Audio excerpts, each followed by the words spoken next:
today's class we will start installment buying. That is, ನಾನು last ಕ್ಲಾಸಲ್ಲಿ simple interest ಮತ್ತು ಅದರ ಪ್ರಾಬ್ಲಮ್ಸ್ ಮಾಡಿಸಿದ್ದೆ. ಲಾಸ್ಟ್ ಕ್ಲಾಸಲ್ಲಿ ಇಂಪಾರ್ಟೆಂಟ್ ಪ್ರಾಬ್ಲಮ್ಸ್ ಎಕ್ಸಾಮ್ಸಲ್ಲಿ ಇದುವರೆಗೂ ಒಂದು 5 ಇಯರ್ಸಲ್ಲಿ ಬಂದಿರುವಂತಹ ಪ್ರಾಬ್ಲಮ್ಸ್ ಸೊಲ್ಯೂಷನ್ ಮಾಡಿಸಿದ್ದೆ. ಎಲ್ಲರೂ ಅದನ್ನು ಆ ವಿಡಿಯೋನ ನೋಡಿದ್ದೀರಾ, ಅದನ್ನು ಪ್ರಾಕ್ಟೀಸ್ ಮಾಡಿದ್ದೀರಾ ಅಂತ ಅನ್ಕೊಳ್ತೀನಿ. ಇವತ್ತಿನ ಕ್ಲಾಸಿಂದ ನಾವು ಇನ್ಸ್ಟಾಲ್ಮೆಂಟ್ ಬೈಯಿಂಗ್, ಸೇಮ್ ಚಾಪ್ಟರ್ 2 ಅಲ್ಲಿ ಸಿಂಪಲ್ ಇಂಟ್ರೆಸ್ಟ್ ಆದರೆ ಇನ್ಸ್ಟಾಲ್ಮೆಂಟ್ ಬೈಯಿಂಗ್ ಅದರ ಮೇಲೆ ಪ್ರಾಬ್ಲಮ್ಸ್ ಕೇಳ್ತಾರೆ. ಸೊ ಫಸ್ಟ್ ಒನ್, ನಾವು ಪ್ರಾಬ್ಲಮ್ಸ್ ನೋಡೋಕ್ಕಿಂತ ಮುಂಚೆ ಇನ್ಸ್ಟಾಲ್ಮೆಂಟ್ ಬೈಯಿಂಗ್ ಅಂದರೆ ಏನು ಅದ್ರ ಬಗ್ಗೆ ತಿಳ್ಕೊಳ್ಳೋಣ. ದಟ್ ಈಸ್ ಇನ್ಸ್ಟಾಲ್ಮೆಂಟ್ ಬೈಯಿಂಗ್ ಅಂದರೆ first certain costly items like refrigerator, televisions, vehicles and fans. These are often sold on installment basis. That is, to customers who cannot afford to pay their price in lump sum. ಅಂದರೆ ಒಂದು hole ಅಮೌಂಟನ್ನು ಯಾವ ಕಸ್ಟಮರ್ಗೆ pay ಮಾಡೋಕ್ಕಾಗಲ್ವೋ ಅವಾಗ ಕೆಲವೊಂದು companies ಅಥವಾ ಕೆಲವೊಂದು shops ಏನಿದ್ದಾವೆ ಅವರು ಆ ಒಂದು ಕಾಸ್ಟ್ಲಿ ಐಟಮ್ಸ್ ಏನಿದೆ, ಅಂದರೆ ಈಗ ಫ್ಯಾನ್ಸ್ ಇರ್ಬೋದು ಅಥವಾ washing machine, refrigerator, television, air conditioner ಅಥವಾ ವೆಹಿಕಲ್, ಇವನ್ನೆಲ್ಲ ಅವರು ಇನ್ಸ್ಟಾಲ್ಮೆಂಟ್ ಬೇಸಿಸಲ್ಲಿ ಮಾಡ್ತಾರೆ. ಅಂದರೆ ಇನ್ಸ್ಟಾಲ್ಮೆಂಟ್ ಬೇಸಿಸಲ್ಲಿ ಸೇಲ್ ಮಾಡ್ತಾರೆ. ಇನ್ಸ್ಟಾಲ್ಮೆಂಟ್ ಬೇಸಿಸ್ ಅಂದರೆ ಫಾರ್ ಎಕ್ಸಾಂಪಲ್, ಅಂದರೆ ಅವನಿಗೆ ಫಸ್ಟ್ ಯಾವಾಗ ಅವನು ಅದನ್ನು ಬೈ ಮಾಡ್ತಾನೋ ಒಂದು ವೆಹಿಕಲ್, ಫಾರ್ ಎಕ್ಸಾಂಪಲ್ ಒಂದು ವೆಹಿಕಲನ್ನು ಬೈ ಮಾಡ್ತಾನೋ ಅದಕ್ಕೆ ಫಾರ್ ಎಕ್ಸಾಂಪಲ್ ಈಗ ಒಂದು 10 lakh ಇದೆ ಅಂದರೆ ಅವನಿಗೆ ಅಷ್ಟು ಅಮೌಂಟು ಅದೇ ಟೈಮಲ್ಲಿ ಯಾವಾಗ ಬೈ ಮಾಡ್ತಿದ್ದಾನೋ ಅವಾಗಲೇ ಕೊಡೋಕ್ಕಾಗಲ್ಲ. ಅವಾಗ ಅವನು ಏನು ಮಾಡ್ತಾನೆ ಅಂದರೆ ಒಂದು ಶಾಪ್ ಅಥವಾ ಒಂದು ಶೋರೂಮ್ ಏನಿದೆ ಅದು ಅವರಿಗೆ ಇನ್ಸ್ಟಾಲ್ಮೆಂಟ್ ಬೇಸಿಸಲ್ಲಿ ಸೇಲ್ ಮಾಡ್ತಾರೆ. ಅಂದರೆ ಫಾರ್ ಯಾವಾಗ ಬೈ ಮಾಡ್ತಿರ್ತಾನೋ ಅವಾಗ ಸರ್ಟನ್ ಅಮೌಂಟ್ ಪೇ ಮಾಡಬೇಕು. ದೆನ್ ಆಫ್ಟರ್ ಅದಾದಮೇಲೆ ಎವ್ರಿ ಮಂತ್ ಕೂಡ ಸರ್ಟನ್ ಅಮೌಂಟ್, ಅಂದರೆ ಒಂದು ಸರ್ಟನ್ ಇಂಟ್ರೆಸ್ಟಲ್ಲಿ ಆ ಅಮೌಂಟನ್ನು ಅವನು ಪೇ ಮಾಡ್ತಾ ಹೋಗಬೇಕು. ಅಂದರೆ ಈಗ ಫಾರ್ ಎಕ್ಸಾಂಪಲ್ ಅವ್ನು 10 lakhಗೆ ಒಂದು ಬೈ ಮಾಡ್ತಿದ್ದಾನೆ ಅಂದರೆ ಆ 10 lakhಲ್ಲಿ 5 lakh ಅವನು ಡೌನ್ ಪೇಮೆಂಟ್, ಅಂದರೆ ಆ ಮೂಮೆಂಟಿಗೆ ಪೇ ಮಾಡಬೇಕು. ಇನ್ನು ಉಳಿದ 5 lakhನ ಎವ್ರಿ ಮಂತ್ ಒಂದು 10,000 ಅಥವಾ 5,000 ಅನ್ನೋಂಗೆ ಸರ್ಟನ್ ಪೀರಿಯಡ್ವರೆಗೆ ಅದನ್ನು ಪೇ ಮಾಡಬಹುದು.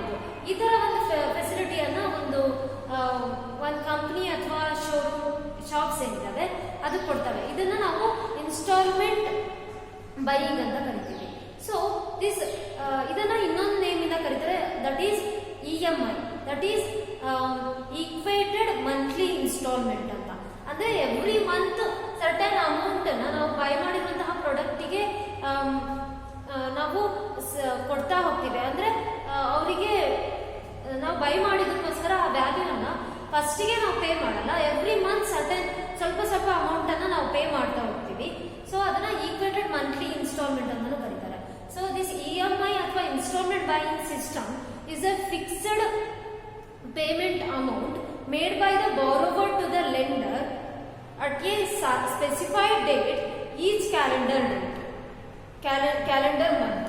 ಅಂದರೆ ಎವ್ರಿ ಮಂತ್ ಫಿಕ್ಸ್ಡ್ ಡೇಟಿಗೆ ಒಬ್ಬ ಬಾರೋವರ್ ಯಾರಿದ್ದಾನೆ, ಒಂದು ಪ್ರಾಡಕ್ಟನ್ನ ಅಥವಾ ಯಾವುದಾದ್ರೂ ಒಂದು ಕಾಸ್ಟ್ಲಿ ಐಟಮ್ಸನ್ನು ಬೈ ಮಾಡಿದವನಿದ್ದಾನೆ, ಅವನು ಆ ಒಂದು ಪ್ರಾಡಕ್ಟ್ ಅಥವಾ ಆ ಐಟಮಿನ ವ್ಯಾಲ್ಯೂವನ್ನು ಫಸ್ಟಿಗೆ ಪೇ ಮಾಡಲ್ಲ, ಎವ್ರಿ ಮಂತ್ ಒಂದು ಫಿಕ್ಸ್ಡ್ ಡೇಟಿಗೆ ಸ್ವಲ್ಪ ಅಮೌಂಟನ್ನು ಅವನು ಪೇ ಮಾಡ್ತಾ ಹೋಗ್ತಾನೆ. ಇದನ್ನು ನಾವು ಇನ್ಸ್ಟಾಲ್ಮೆಂಟ್ ಬೈಯಿಂಗ್ ಅಥವಾ ಈಕ್ವೇಟೆಡ್ ಮಂತ್ಲಿ ಇನ್ಸ್ಟಾಲ್ಮೆಂಟ್ ಅಂತ ಕರಿತೀವಿ.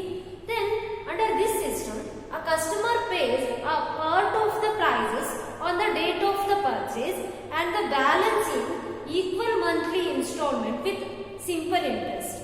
Andre under this system a customer do not pay whole amount at the time of the purchase, but he pays a part of the prices on the date of the purchase. ಯಾವಾಗ ಒಂದು product costly item ಅನ್ನು ಅವನು purchase ಮಾಡ್ತಾನೋ ಅವಾಗ ಅವನು certain some of ಮನಿಯನ್ನು ಮಾತ್ರ ಅವನು ಕೊಡ್ತಾನೆ, ಪೇ ಮಾಡ್ತಾನೆ. ಆದರೆ ಉಳಿದಿದ್ದ ಬ್ಯಾಲೆನ್ಸ್ ಅಮೌಂಟ್ ಏನಿದೆ ಅದನ್ನ ಈಕ್ವಲ್ ಆಗಿ, ಅಂದರೆ ಈಗ ಸರ್ಟೈನ್ ಅಮೌಂಟ್ ಬ್ಯಾಲೆನ್ಸ್ ಎಷ್ಟು ಉಳಿದಿದೆಯೋ ಅದರಲ್ಲಿ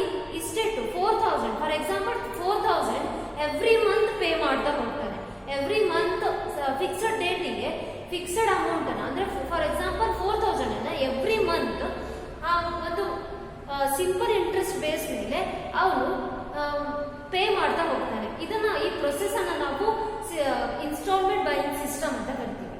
then the rate of interest charge under this installment plans can be found by calculating the average or equated period of loan due from the customer and after deducting the initial deposit if any from the cash prices. First ನಾವು rate of interest simple interest ಏನಿದೆ ಅದನ್ನ ಹೇಗೆ calculate ಮಾಡ್ತೀವಿ ಅಂದ್ರೆ ಈ ಒಂದು instalment buying system ಅಲ್ಲಿ first ನಾವು ಕ್ಯಾಶ್ ಪ್ರೈಸಸ್ ಅಂದ್ರೆ ಒಂದು ಪ್ರಾಡಕ್ಟ್ ಅಥವಾ ಕಾಸ್ಟ್ಲಿ ಐಟಮ್ಸ್ ಏನಿದೆ ಅದ್ರದ್ದು ಪ್ರೈಸ್ ಏನಿದೆಯೋ ಅದರಿಂದ ಡೌನ್ ಪೇಮೆಂಟ್ ಅಂದ್ರೆ down payment is amount which is paid at the time of purchase. ಅಂದ್ರೆ ನಾವು ಪರ್ಚೇಸ್ ಮಾಡುವ ಟೈಮಲ್ಲಿ ಎಷ್ಟು ಅಮೌಂಟ್ ಪೇ ಮಾಡ್ತೀವಲ್ಲ ಅದನ್ನ ನಾವು ಡೌನ್ ಪೇಮೆಂಟ್ ಅಂತ ಕರಿತೀವಿ. ಕ್ಯಾಶ್ ಪ್ರೈಸ್ ಇಂದ ನಾವು ಡೌನ್ ಪೇಮೆಂಟ್ ಏನಿದೆ ಅದನ್ನ ಲೆಸ್ ಮಾಡ್ತೀವಿ.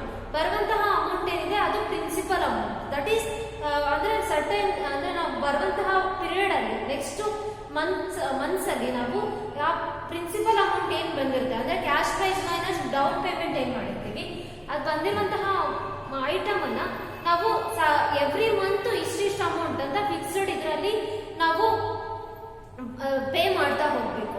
ಸೊ ಫಸ್ಟ್ ಪ್ರಾಡಕ್ಟ್ ಒಂದು ಪರ್ಚೇಸ್ ಮಾಡುವಂತಹ ಪ್ರಾಡಕ್ಟಿನ ಕ್ಯಾಶ್ ಪ್ರೈಸಸ್ ಎಷ್ಟೋ ಇದೆ, ಸರ್ಟನ್ ಅಮೌಂಟ್ ಇದೆ.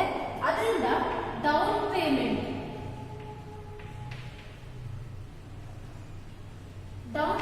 ಅನ್ನ ಲೆಸ್ ಮಾಡಬೇಕು. ಡೌನ್ ಪೇಮೆಂಟ್ ಅನ್ನ ಲೆಸ್ ಮಾಡಿದ್ರೆ ನಮಗೆ ಪ್ರಿನ್ಸಿಪಲ್ ಅಮೌಂಟ್ ಬರುತ್ತೆ.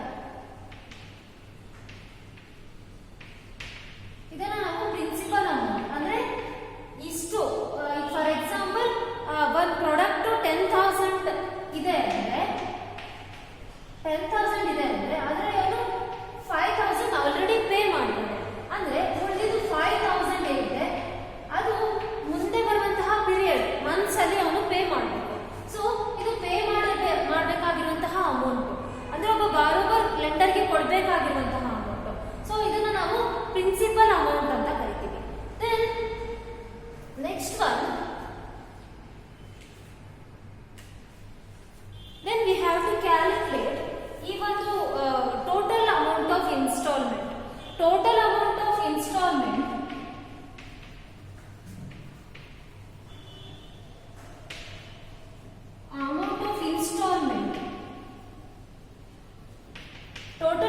ಇನ್ಸ್ಟಾಲ್ಮೆಂಟ್ ಅಂದ್ರೆ ಅವನು ಲಾಸ್ಟ್ ಅಂದ್ರೆ ಒಂದು ಸರ್ಟನ್ ಪೀರಿಯಡ್ ಆದ್ಮೇಲೆ ಎಷ್ಟು ಟೋಟಲ್ ಅಮೌಂಟ್ ಪೇ ಮಾಡಿದಾನೆ, ಎಷ್ಟು ಪೇ ಮಾಡಬೇಕು, ಟೋಟಲ್ ಆಗಿ ಎಷ್ಟು ಅಮೌಂಟ್ ಅವ್ನು ಪೇ ಮಾಡಬೇಕು ಅನ್ನೋದನ್ನ ಕ್ಯಾಲ್ಕುಲೇಷನ್ ಮಾಡಬೇಕು. ಅಂದ್ರೆ total amount of installment is equal to the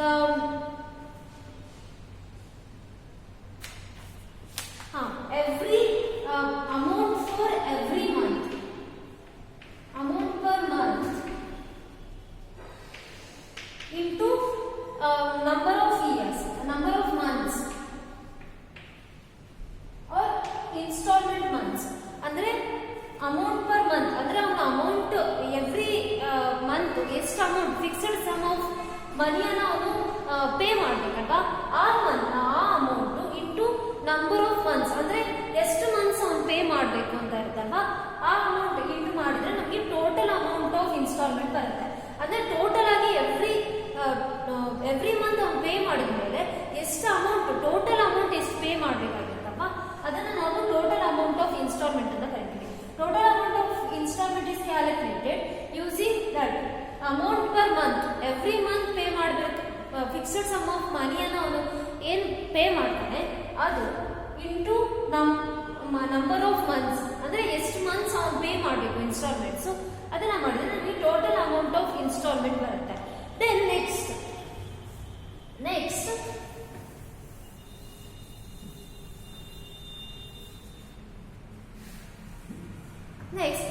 equated months. Equated period is equal to, or equated period or equated months. Equated period or equated months is equal to L plus 1 divided by 2. That is, equated months ಅನ್ನು ನಾವು ಇಲ್ಲಿ ನಾವು period ಅನ್ನು calculate ಮಾಡಬೇಕಾದ್ರೆ average period ಅನ್ನು ತಗೊಳ್ತೀವಿ. So this equated period is also known as average period. Average period or average month. First ನಾವು simple interest ಅನ್ನು ಕ್ಯಾಲ್ಕುಲೇಟ್ ಮಾಡೋದಕ್ಕಿಂತ ಮುಂಚೆ ನಂಬರ್ ಆಫ್ ಮಂತ್ಸ್ ಅನ್ನು ನಾವು ಆವರೇಜ್ ಮಂತ್ಸ್ ಗೆ ಕನ್ವರ್ಟ್ ಮಾಡ್ಕೊತೀವಿ. That is equated period or equated months ಅಂದ್ರೆ every month ಅನ್ನು ನಾವು ಈಕ್ವಲ್ ಆಗಿ ಡಿವೈಡ್ ಮಾಡ್ಕೊತೀವಿ. ಸೊ ಅದನ್ನ ಕ್ಯಾಲ್ಕುಲೇಟ್ ಮಾಡಬೇಕು. So n is number of months. n is equal to number of months. Number of months plus 1 divided by 2 ಮಾಡಿದ್ರೆ ನಮಗೆ average period or month or equated period or months ಅಂದ್ರೆ every month ಏನಿದೆ, ಈಗ for example 8 months ಅಂತ ಇದ್ರೆ ಅದನ್ನ ನಾವು every month ಅನ್ನ ನಾವು ಸರ್ಟನ್ ಈಕ್ವಲ್ ಆಗಿ ಡಿವೈಡ್ ಮಾಡ್ಕೊಂತೀವಿ. ಅಂದ್ರೆ 8 plus 1 divided by 2 that is 4.5 months. ಅಂದ್ರೆ ಒಂದು ಪೀರಿಯಡ್ ಏನ್ ಮಂತ್ ಕೊಟ್ಟಿರ್ತಾರೆ ಅದನ್ನ ನಾವು ಆವರೇಜ್ ತೆಗೆದು ನೆಕ್ಸ್ಟ್ ನಂಬರ್ ಆಫ್ ಮಂತ್ಸ್ ಅಲ್ಲಿ ಅದನ್ನ ತಗೊಳ್ತೀವಿ. So there next simple interest calculation. Simple interest ಅಥವಾ ಸಿಂಪಲ್ ಇಂಟ್ರೆಸ್ಟ್ ಕ್ಯಾಲ್ಕುಲೇಷನ್ ಮಾಡಬೇಕು ಅಂದ್ರೆ same formula PNR divided by 100. Same formula ತಗೊಳ್ತೀವಿ, PNR divided by 100. P means ನಾವು ಅವಾಗಲೇ ನೋಡಿದ್ವಿ, cash price minus down payment ಏನಿರುತ್ತೆ ಅದು principal amount into number of months. This average ನಾವೇನು ತೆಗೆದಿರ್ತೇವಲ್ಲ, ಈಕ್ವೇಟೆಡ್ ಪೀರಿಯಡ್ ಏನಿರುತ್ತೆ ಅಥವಾ ಆವರೇಜ್ ಪೀರಿಯಡ್ ಏನಿರುತ್ತೆ ಅದನ್ನ ನಂಬರ್ ಆಫ್ ಮಂತ್ಸ್ ಅಲ್ಲಿ ತಗೋಬೇಕು. Then next rate of interest. Rate of interest ನಾವು ರೇಟ್ ಆಫ್ ಇಂಟ್ರೆಸ್ಟ್ ಬಂದ ಪ್ರಾಬ್ಲಮ್ ಅಲ್ಲಿ ಕೊಟ್ಟಿರ್ತಾರೆ ಅಥವಾ ನಾವೇ ಕ್ಯಾಲ್ಕುಲೇಷನ್ ಮಾಡಬೇಕಾಗಿರುತ್ತೆ. ಸೊ PNR ಡಿವೈಡೆಡ್ ಬೈ 100 ಅಂದ್ರೆ ರೇಟ್ ಆಫ್ ಇಂಟ್ರೆಸ್ಟ್ ಅಂದ್ರೆ ಅವ್ನು ಎವ್ರಿ ಮಂತ್ ಎಷ್ಟು % ಇಂಟ್ರೆಸ್ಟ್ ಅಲ್ಲಿ ಅವನು ಪೇ ಮಾಡ್ತಿದ್ದಾನೆ ಅಮೌಂಟ್ ಅನ್ನ ಅಂತ ಕ್ಯಾಲ್ಕುಲೇಷನ್ ಮಾಡಬೇಕಾಗುತ್ತೆ. So this rate of interest first ಏನ್ ಮಾಡಬೇಕು, ಪ್ರಿನ್ಸಿಪಲ್ ಅಮೌಂಟ್ ಕ್ಯಾಲ್ಕುಲೇಷನ್ ಮಾಡಿ then total amount of installment ಎಷ್ಟು ಅಂತ ಕ್ಯಾಲ್ಕುಲೇಷನ್ ಮಾಡಬೇಕು. ದೆನ್ ನೆಕ್ಸ್ಟ್ ಈ ಸಿಂಪಲ್ ಇಂಟ್ರೆಸ್ಟ್ ಏನಿದೆ ಇದನ್ನ ನಾವು ಇನ್ನೊಂದು ಫಾರ್ಮುಲಾ ಯೂಸ್ ಮಾಡಿ ಕ್ಯಾಲ್ಕುಲೇಷನ್ ಮಾಡಬಹುದು. That is simple interest is equal to principal amount total amount of installment minus principal amount. Total amount of installment ಅಂದ್ರೆ at the end last month ಅಲ್ಲಿ ಅವ್ನು ಟೋಟಲ್ ಆಗಿ ಎಷ್ಟು ಅಮೌಂಟ್ ಅನ್ನ ಪೇ ಮಾಡಿದ್ದಾನೆ minus principal amount ಅಂದ್ರೆ ಅವನು ಎಷ್ಟು ಅಮೌಂಟ್ ಎವ್ರಿ ಮಂತ್ ಪೇ ಮಾಡಬೇಕು ಅಂತ ಇರ್ತವ ಆ amount. Total amount minus principal amount ಮಾಡಿದ್ರೆ ನಮಗೆ ಸಿಂಪಲ್ ಇಂಟ್ರೆಸ್ಟ್ ಬರುತ್ತೆ. ನಾವು ಈ ಫಾರ್ಮುಲಾ ಬೇಕಾದ್ರೂ ಯೂಸ್ ಮಾಡಿ ಕ್ಯಾಲ್ಕುಲೇಷನ್ ಮಾಡಬಹುದು. ಪ್ರಾಬ್ಲಮ್ ಅಲ್ಲಿ ಏನ್ ಇನ್ಫಾರ್ಮೇಶನ್ ಕೊಟ್ಟಿದ್ದಾರೆ ಅನ್ನೋ ಬೇಸ್ ಮೇಲೆ ನಾವು ಫಾರ್ಮುಲಾನ ಯೂಸ್ ಮಾಡಬೇಕಾಗುತ್ತೆ. So these are the theoretical part of instalment buying.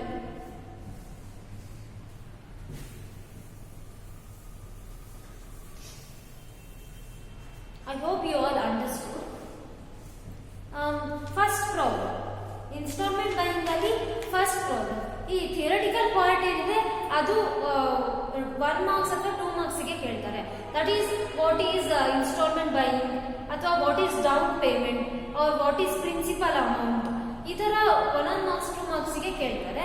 So ಮತ್ತೆ ಉಳಿದಿದ್ದೆಲ್ಲ ಪ್ರಾಬ್ಲಮ್ಸ್ ಜಾಸ್ತಿ ಇರುತ್ತೆ. 2 ಮಾರ್ಕ್ಸ್ ಗೆ ಮತ್ತೆ 5 ಮಾರ್ಕ್ಸ್ ಆರ್ 8 ಮಾರ್ಕ್ಸ್ ಗೆ ಪ್ರಾಬ್ಲಮ್ಸ್ ಕೇಳ್ತಾರೆ. So first problem, the cash price of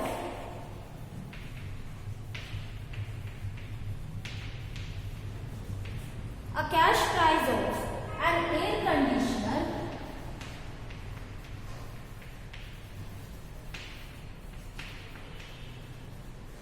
conditioner is rupees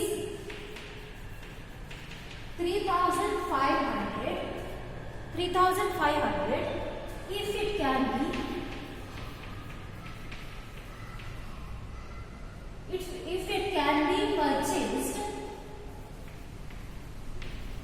if it can be purchased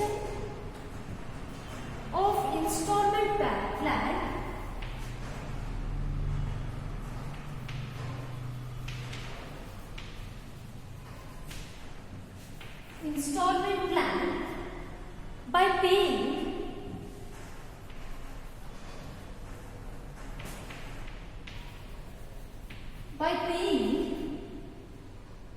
rupees 500 cash down and rupees 400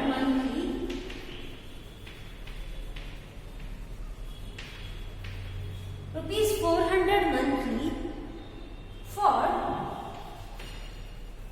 8 months. 8 months. Find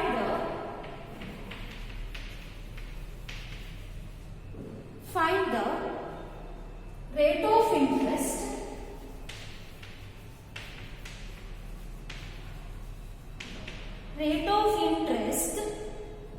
per annum, simple interest being reckoned. Simple interest being reckoned.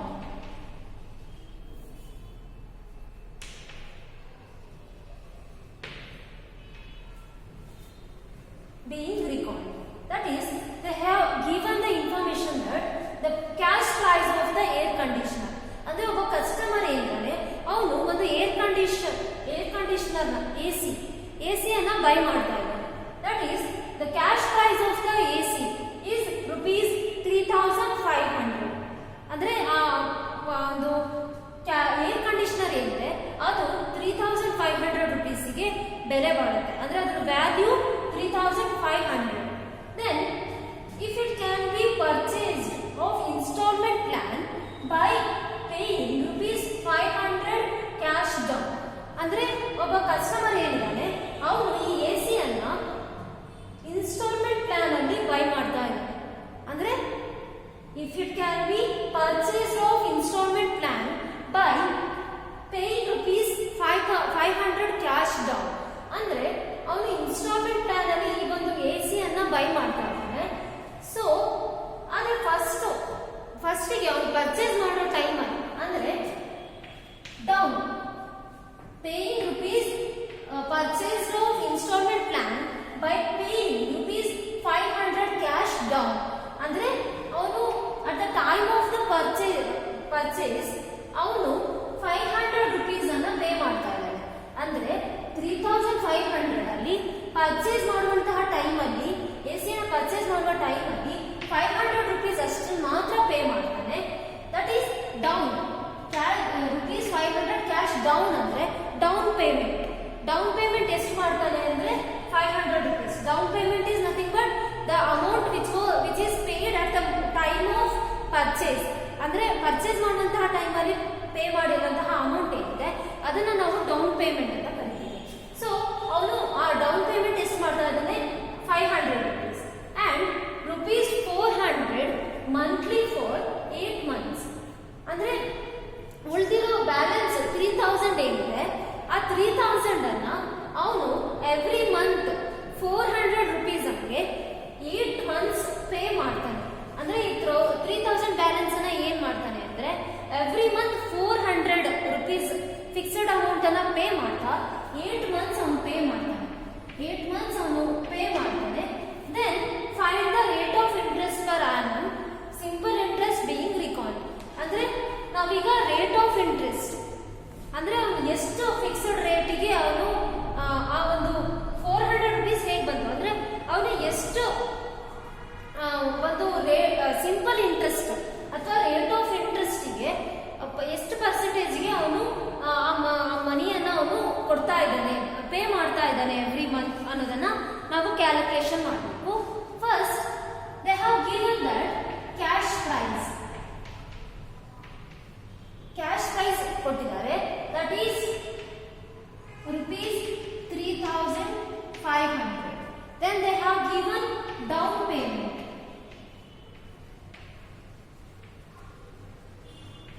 Down payment ಕೊಟ್ಟಿದ್ದಾರೆ. That is rupees 500.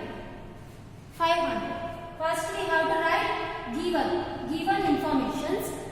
That is cash price ಕೊಟ್ಟಿದ್ದಾರೆ. That is 3500. Then they have given down payment.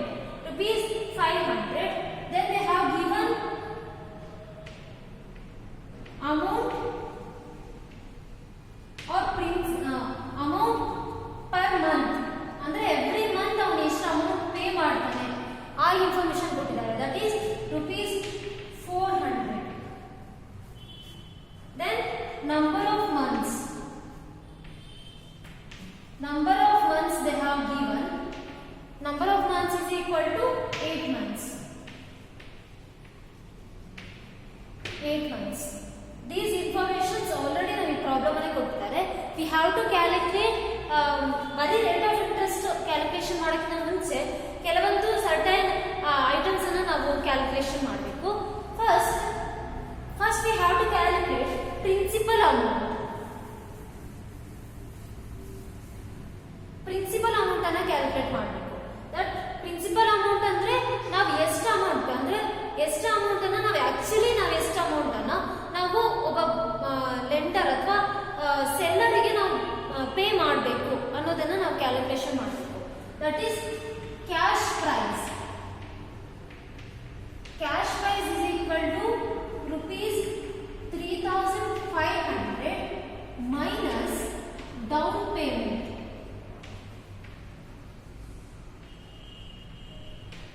Down payment, that is ₹500.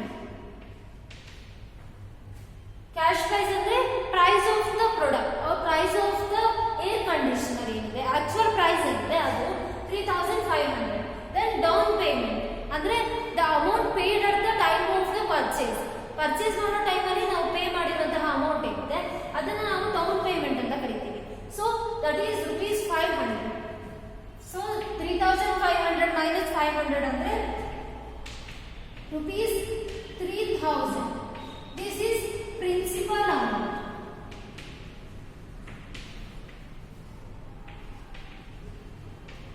The principal amount means nothing but actual amount paid by the borrower to the seller. ಅಥವಾ ಸೆಲ್ಲರಿಗೆ ಒಂದು actual amount certain period ಆದ್ಮೇಲೆ ಎಷ್ಟು amount actual ಆಗಿ ಕೊಡಬೇಕು ಅನ್ನೋದನ್ನ principal amount ಅಂತ ಕರಿತೀವಿ. That is ₹3,000. Then we have to calculate total amount of installment.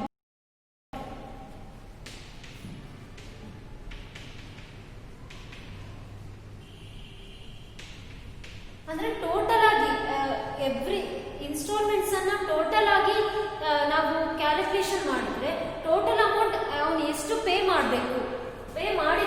ಮಾಡ್ತಾನೆ ಅನ್ನೋದನ್ನ ನಾವು ಕ್ಯಾಲ್ಕುಲೇಷನ್ ಮಾಡಬೇಕು. That is amount per month into number of months. Amount per month into number of months. Number of months that is ₹400 into 8 months. ₹400 into 8 months. That is 3,200.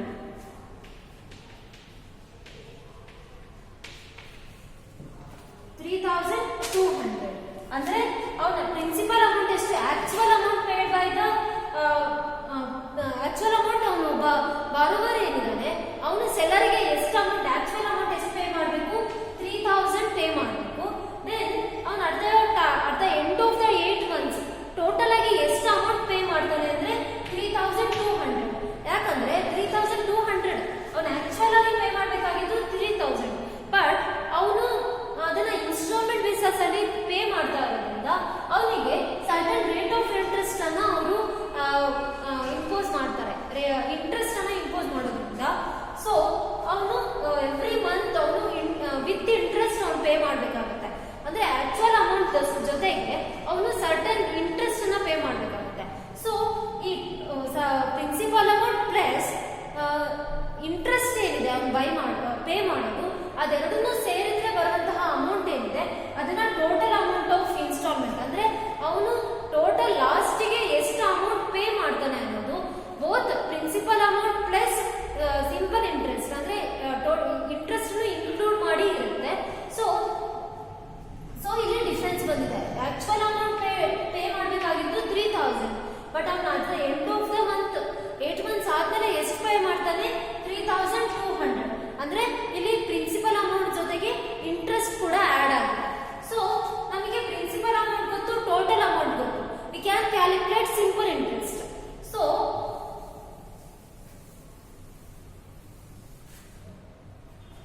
simple interest is equal to total amount minus principal amount. That is total amount ಮಾಡಿದೆ borrowed to the seller at the end of certain period ಏನಿದೆ ಅದನ್ನ ನಾವು total amount ಅಂತ ಕರಿತೀವಿ.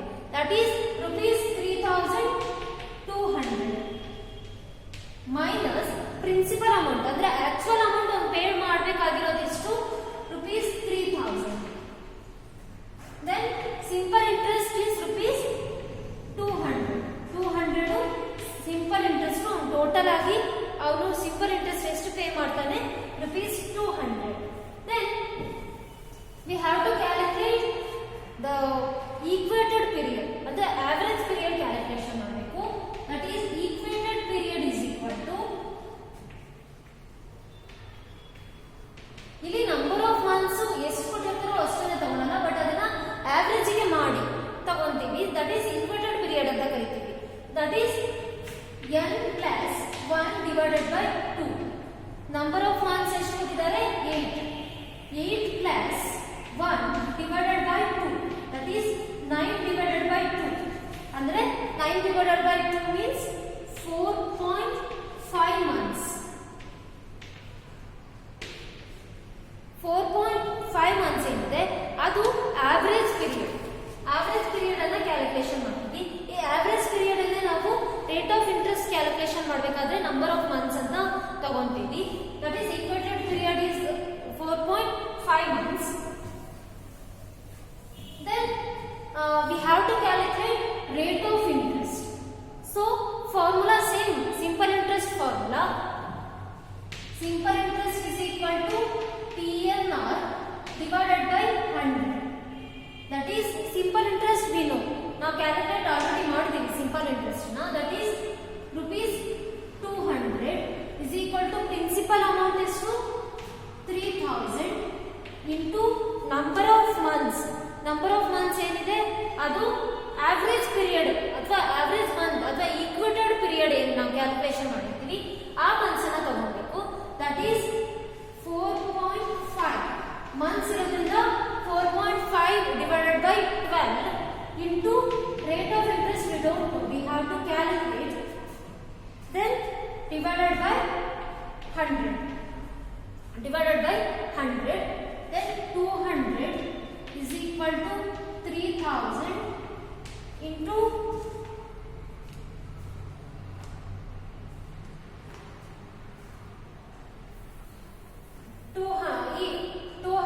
200. Then ಈ 12 ಅನ್ನು ನಾವು 12 and 100 ಏನಿದೆ ಅದನ್ನ ಈ ಸೈಡ್ ತಗೊಂಡ್ಬಂದು 12 into 100 ಮಾಡ್ಕೊಳ್ಳೋಣ. Then 3000 into 4.5 means 13,500. 13,500 R ಬರುತ್ತೆ.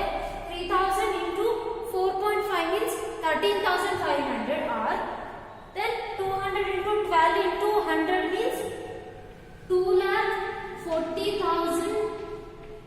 2,40,000 ಬರುತ್ತೆ. 2,40,000 is equal to 13,500 R. Then R rate of interest is equal to 2,40,000 divided by 13,000. Divided by 13,000 ಮಾಡಿದ್ರೆ ನಮಗೆ 17.78% ಬರುತ್ತೆ. That is rate of interest is 17.78%. Rate of interest calculation ಮಾಡ್ತಿದ್ದಾರೆ. First ಏನ್ ಮಾಡಿದ್ವಿ principal amount calculation ಮಾಡಿದ್ವಿ. That is cash price minus down payment ಮಾಡಿದ್ರೆ ನಮಗೆ principal amount that is actual amount ಎಷ್ಟು ಪೇ ಮಾಡಬೇಕು ಅನ್ನೋದು ಬರುತ್ತೆ. then we have to calculate total amount of installment. That is the amount per month into number of months ಮಾಡಿದ್ರೆ ನಮಗೆ total amount of installment ಅಂದ್ರೆ total ಆಗಿ ಎಷ್ಟು amount ಅವನು ಪೇ ಮಾಡ್ತಾನೆ that is principal amount plus interest total ಆಗಿ ಎಷ್ಟು pay ಮಾಡ್ತಾನೆ ಅದನ್ನ ಕ್ಯಾಲ್ಕುಲೇಷನ್ ಮಾಡಬೇಕು. Then we have to calculate simple interest. Total amount ಗೊತ್ತಿದೆ, ಪ್ರಿನ್ಸಿಪಲ್ ಅಮೌಂಟ್ ಗೊತ್ತಿದೆ. Simple interest is equal to total amount minus principal amount ಮಾಡಿದ್ರೆ ನಮಗೆ ಸಿಂಪಲ್ ಇಂಟ್ರೆಸ್ಟ್ ಬರುತ್ತೆ. Then we have to calculate equated period that is average period calculation ಮಾಡಬೇಕು. That is n plus 1 divided by 2. That is n is equal to number of months. Number of months is 8 months. n plus 1 divided by 2 ಮಾಡಬೇಕು. Then we have to calculate